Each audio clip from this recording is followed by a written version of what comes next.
Tem gente que acha que foram só 6 anos de guerra. Bom, qualquer tempo de guerra é muito tempo.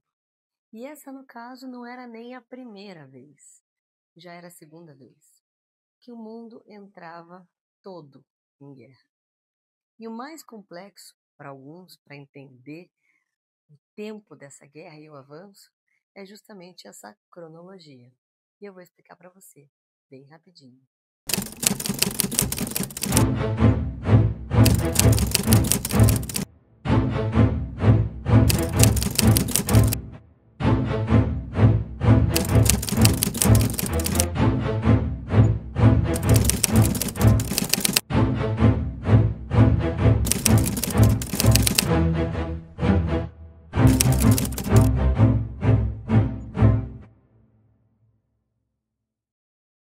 A Segunda Guerra Mundial, ela já nasce quando a primeira terminou. Você pode perceber aqui que o primeiro elemento que eu destaquei foi justamente o Tratado de Versalhes. Foi ali, em 1919, que essa humilhação dos alemães, ela não vai ficar impune. Não achem que quem estava lá estava ingênuo, que não percebeu que 440 artigos de punição talvez gerasse ruim. É óbvio que eles sabiam. Alguns, inclusive, chegaram a discursar. Alguns, como por exemplo Churchill, aonde ele fala: estamos assinando não a paz do nosso tempo, mas a guerra dos tempos dos nossos filhos. E errado ele não estava, já que 20 anos na frente você vai ter a Segunda Guerra Mundial. Mas como é uma guerra mundial, não são só os alemães que ficaram insatisfeitos com a forma como a Primeira Guerra Mundial terminou. Todos aqueles que participaram e não tiveram lá a compensação que acreditavam ser merecida, vão acabar formando um bloco naquele pós-Primeira Guerra Mundial que a gente vai chamar de revisionista. Revisionista por quê? Eu citei um dos 5 tratados que foram assinados no final da Primeira Guerra Mundial. Então, para revisar esses acordos, que não ficou equilibrado. E os revisionistas, no caso, vão acabar virando uma oposição ao grupo daqueles que ficou muito satisfeito, que é o grupo do apaziguamento, aonde o embaixador do apaziguamento era, logicamente, a Inglaterra, com o seu primeiro-ministro na época, que era o Neville Chamberlain. Então você tem no período entre guerras esses dois mundos, os revisionistas e os apaziguadores. E, como se fosse um terceiro mundo, vem os Estados Unidos. Mas daí a vibe deles era isolacionista, já que a forma como eles propuseram a Liga das Nações não foi a forma como ela acaba se concretizando, então eles adotam essa postura de isolamento.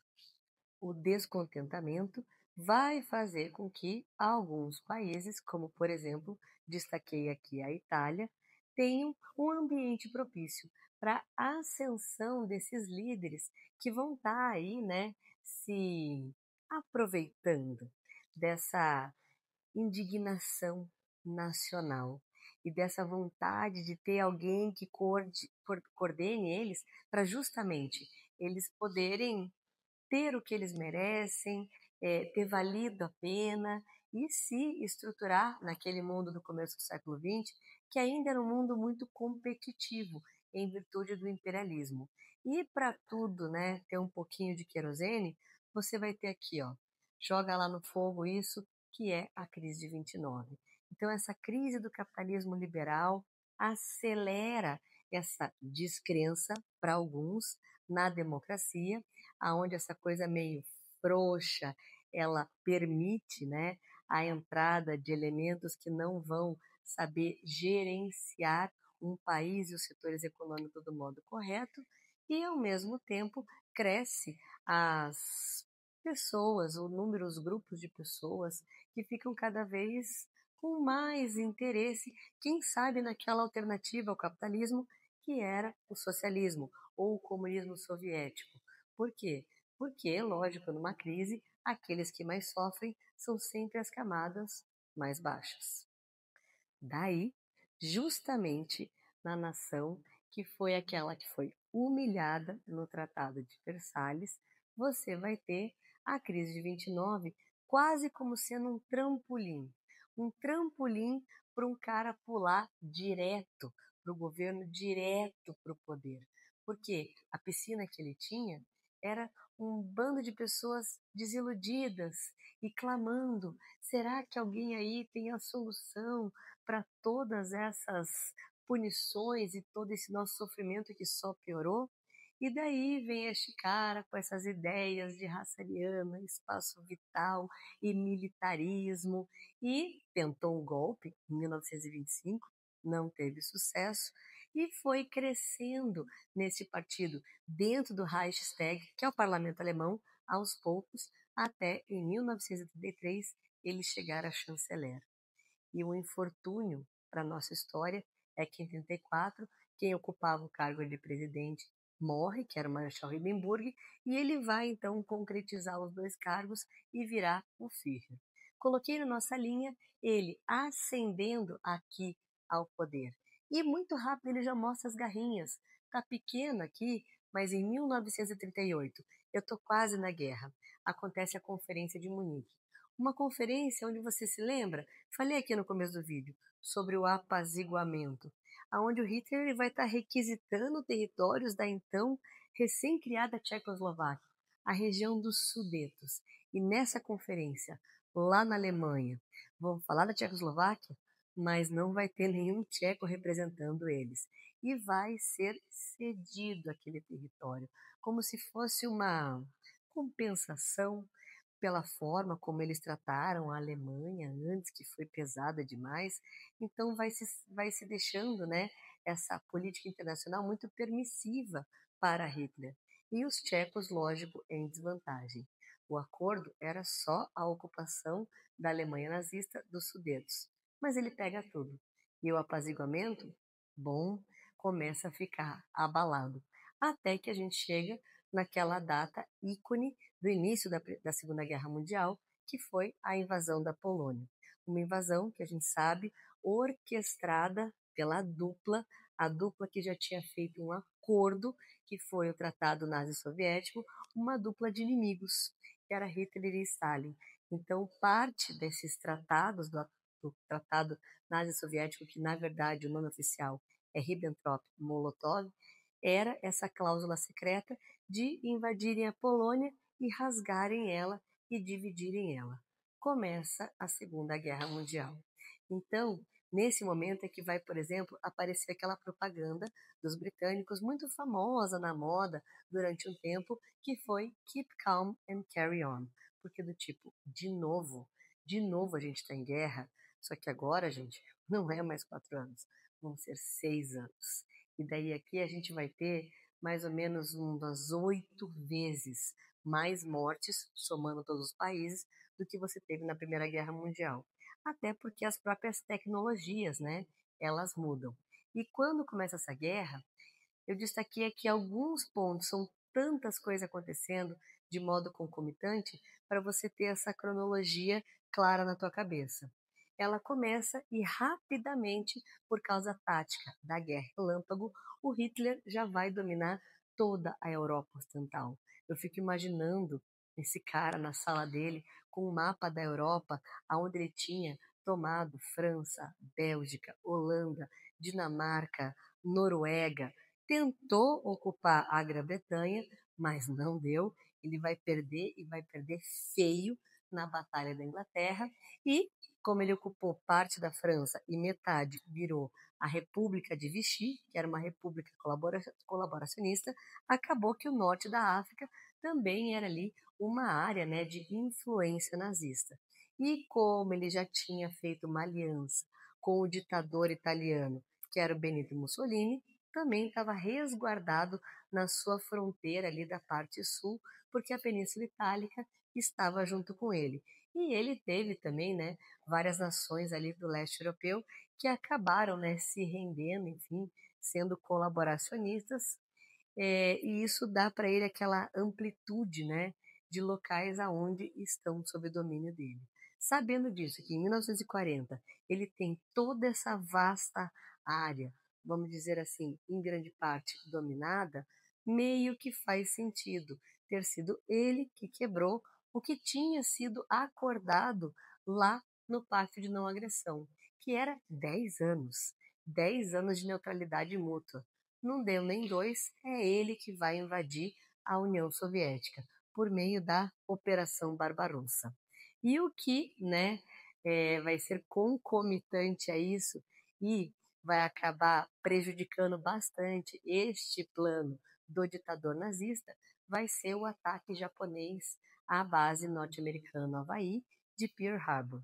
Por mais que japoneses, alemães, italianos fizessem parte do famoso eixo, né, Roma, Berlim, Tóquio, eles tinham ali uma autonomia entre eles, não era um sincretismo, pelo menos não dos alemães e italianos com os japoneses, que estavam basicamente nesse trio lutando contra a União Soviética, mas os japoneses, o inimigo ali, de forma objetiva principal, eram os Estados Unidos, em virtude de muitas das conquistas do Pacífico que eles tinham pretensão lá no final da Primeira Guerra Mundial terem acabado na mão dos norte-americanos.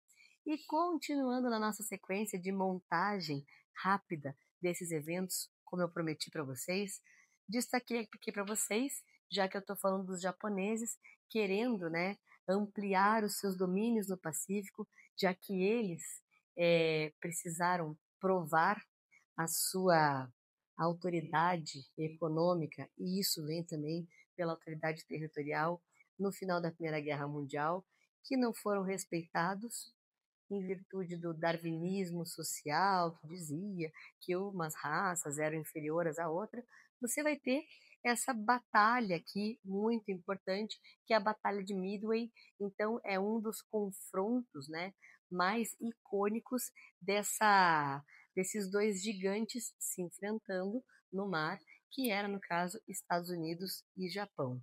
E no ano seguinte, aquilo que parecia inabalável, aquele mapa que eu fico imaginando, que eu falei para vocês, né, do Hitler olhando a Europa ali como sendo dele, já era.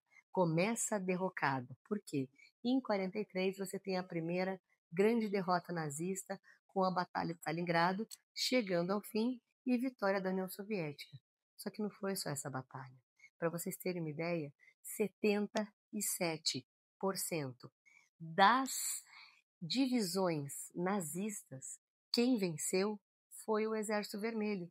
Então, até 43, se você pensar bem, parecia que era uma guerra da Alemanha contra a União Soviética. Não é de se surpreender que na Rússia, até hoje, né, eles usem o termo Grande Guerra Gloriosa para falar dessa guerra, porque os esforços dele foram durante muito mais tempo isolados e acabaram tendo a primeira grande vitória. E daí chega o dia 6 de junho. 6 de junho de 1944, com o desembarque aliado na Normandia, que foi o famoso Dia D. Então, se você já sabe que Stalingrado foi em 43 e daí em 44 tem essa abertura desta frente ocidental pelos aliados, você percebe que a Alemanha, que está ali, bem no meio do mapa, ela vai sendo, né, aos poucos ameaçada por ambos os lados. Vai ter que lutar nos dois fronts. A história da Primeira Guerra Mundial está se repetindo, lutar nas duas frentes.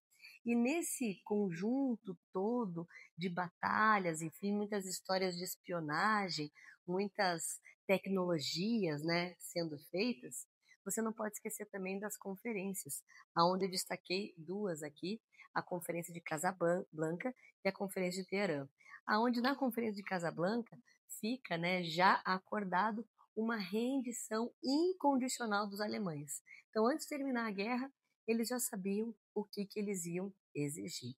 E na de Teherã, você vai ter essa participação fora das expectativas, se pensar um pouquinho antes da guerra, aonde os Estados Unidos vão se encontrar, assim como o Churchill, né, representando ali o Reino Unido, com Stalin. E começam a arquitetar uma ação conjunta, daí contra Hitler. Lógico, né, já tinha rolado a Batalha de Stalingrado, é até por isso que o Stalin ele exige que seja mais próximo das frentes de combate dele, porque ele não podia abandonar o território dele naquele momento, né? Aonde finalmente ele consegue aí dar essa rasteira no Hitler. E depois, então, quando a gente chega em 1945, destaquei para vocês as duas últimas conferências, aonde uma, inclusive, é um pouquinho antes da guerra terminar, que o dia 8 de maio é o dia da vitória na Europa, que é a Conferência de Yalta, aonde os soviéticos, inclusive, aceitam também participar dos esforços para derrotar o Japão, e a conferência final, pós, então, já a ocupação de Berlim, que vai ser a Conferência de Potsdam. O nome já diz tudo, né? Potsdam é na Alemanha. E ali você vai ter a divisão da Alemanha em 4 zonas de ocupação e a criação do primeiro Tribunal Penal Internacional, o Tribunal de Nuremberg. Então, uma ideia de não punir a nação inteira, como foi o caso do início da nossa cronologia com o Tratado de Versalhes, de pegar os dirigentes desse país. E eles, né, é que vão responder aí pelos crimes. E também é neste ano que fica pronta, né, as bombas atômicas do Projeto Manhattan, que começou ali em 1942, e elas vão ser lançadas no dia 6 e 9 de agosto.